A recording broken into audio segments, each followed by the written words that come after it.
आदरणीय श्री रामनाथ कोविंद जी, उपराष्ट्रपति श्री एम वेंकैया नायडू जी, प्रधानमंत्री श्री नरेंद्र मोदी जी, लोकसभा के स्पीकर श्री ओम बिरला जी, चीफ जस्टिस एन.वी. रमन्ना जी, सम्मानित सांसदगण, अन्य महानुभावों, देवियों और स्वजनों तथा मेरे प्यारे देशवासियों, सभी को जोहार।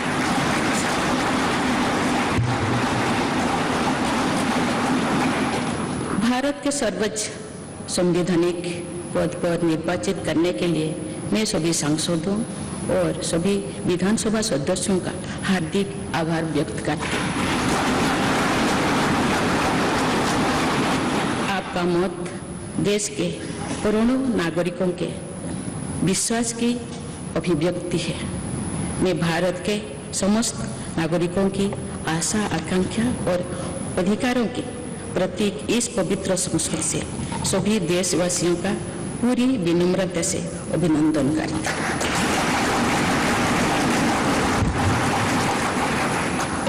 आपकी आत्मीयता, आपका विश्वास और आपका सहयोग मेरे लिए इस नए दायित्व का निभाने में मेरी बहुत बड़ी ताकत रहेगी। मुझे राष्ट्रपति के रूप में देश ने एक ऐसे महत्वपूर्ण कालखंड में चुना है जब हम अपनी आज़ादी का अमृत महोत्सव मना रहे हैं।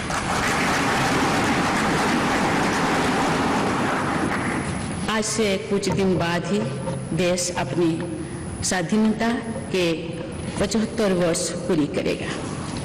ये भी एक संयोग है कि जब देश अपनी आज़ादी के 50वें वर्ष का पर्व मना रहा था तभी मेरे राजनीतिक जीवन की शुरुआत हुई थी। और आज आज़ादी के 75वें वर्ष में मुझे ये नया दायित्व मिला है। इस ऐतिहासिक समय में जब भारत अगले 25 वर्षों के विजन को हासिल करने के लिए पूरी ऊर्जा से जुटा हुआ है, मुझे ये जिम्मेदारी मिलना मेरा बहुत बड़ा सौभाग्य है।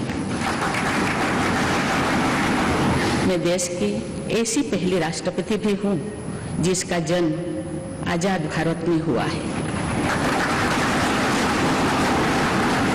हमारे स्वाधीनता सेनानियों ने आजाद हिंदुस्तान के हम नागरिकों से जो अपेक्षाएं की थी उनकी पूर्ति के लिए इस अमृत काल में हमें तेज गति से काम करना होगा। इन 25 वर्षों में अमृत काल की सिद्धि का रास्ता 2 पटरियों पर आगे बढ़ेगा, सबका प्रयास और सबका कर्तव्य। भारत के उज्जवल भविष्य की नई विकास यात्रा हमें सबके प्रयास से करनी है, कर्तव्य पथ पर चलते हुए करनी ही है। काल यानी 26 जुलाई को कारगिल विजय दिवस भी है। ये दिन भारत की सेनाओं के शौर्य और संयम दोनों का ही प्रतीक है। मैं आज देश की सेनाओं को तथा देश के समस्त नागरिकों को कारगिल विजय दिवस की अग्रिम शुभकामनाएं देती हूँ।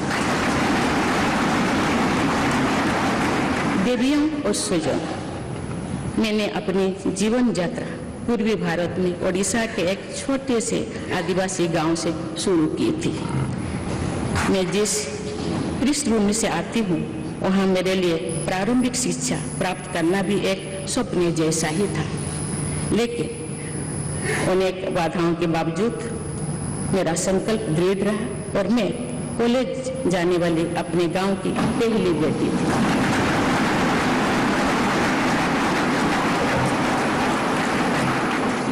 मैं जनजातीय समाज से हूँ और वार्ड काउंसिलर से लेकर भारत की राष्ट्रपति बनने तक का अवसर मुझे मिला है। ये लोकतंत्र की जननी भारतवर्ष की महानता है। ये हमारे लोकतंत्र की ही शक्ति है कि उसमें एक गरीब घर के पैदा होने बेटी दूर सुदूर आदिवासी क्षेत्र में पैदा हुई बेटी भारत के सर्वोच्च संवैधानिक पद तक पहुंच सकती है। राष्ट्रपति के पद पहुंचना मेरी व्यक्तिगत उपलब्धि नहीं है, ये भारत की प्रत्येक गरीब की उपलब्धि है। मेरा निर्वाचन इस बात का सबूत है कि भारत में गरीब सपने भी देख सकता है और उन्हें पूरा भी कर सकता है।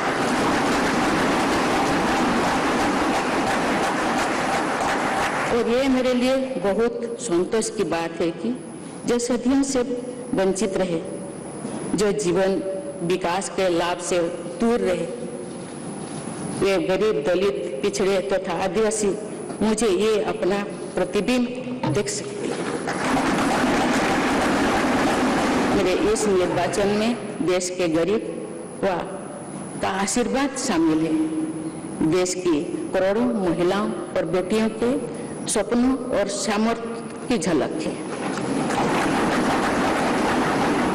मेरे इस निर्वाचन में पुरानी लीग से हटकर नए रास्ते पर चलने वाले भारत के आज के युवाओं का साहस भी शामिल है। ऐसे प्रगतिशील भारत का नेतृत्व करते हुए आज मैं खुद को गौरवान्वित महसूस कर रही हूँ। मैं आज समस्त देशवासियों को, विशेषकर भारत के युवाओं को तथा भारत की महिलाओं को ये विश्वास दिलाती हूँ कि इस पद पर कार्य करते हुए मेरे लिए उनके हित सर्वोपरि होंगे।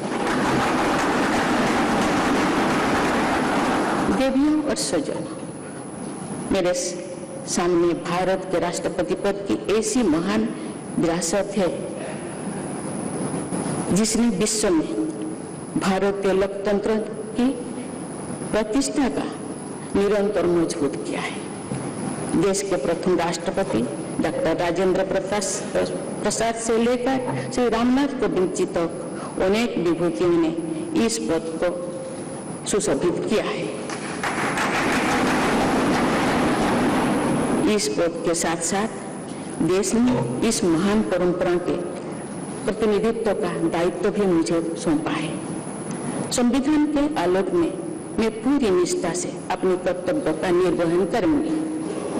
मेरे लिए भारत के लोकतांत्रिक सांस्कृतिक आदर्श और सभी देशवासी हमेशा मेरे ऊर्जा के स्रोत रहेंगे। देवियों और स्वजनों, हमारे संवैधानिक संग्राम में, स्वाधीनता संग्राम में एक राष्ट्र के तौर पर भारत की नई यात्रा की रूपरेखा तैयार की है।